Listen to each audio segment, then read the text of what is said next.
اعوذ باللہ من الشیطان الرجیم، بسم اللہ الرحمن الرحیم۔ خاکسار آج پھر ایک نئے ٹوٹکے کے ساتھ آپ لوگوں کی خدمت میں حاضر ہے۔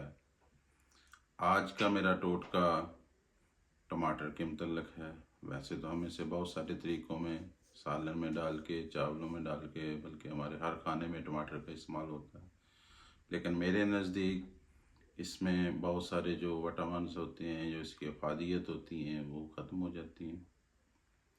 وہ میرا مشورہ ہے دوستوں کو کہ تازہ ٹماٹر کھائیں، کاٹ کے ان کو سیلڈ میں ڈال لیں، یا جو بھی اس کا طریقہ آپ استعمال کرتے ہیں۔ تو میرے نزدیک یہ بہت ہی فائدہ مند اور افادیت والی یہ سبزی ہے یا پھل ہے۔ نمبر 1، خون کی کمی کو پورا کرتا ہے۔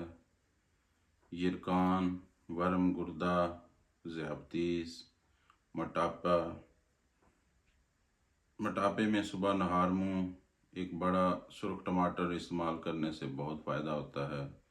یعنی ٹماٹر پھل کی شکل میں استعمال کیا جائے یا کھانے کے ساتھ استعمال کیا جائے، اس کی بہت ساری افادیت ہیں۔ امید ہے آپ کو میرا یہ ٹوٹکا پسند آیا ہوگا۔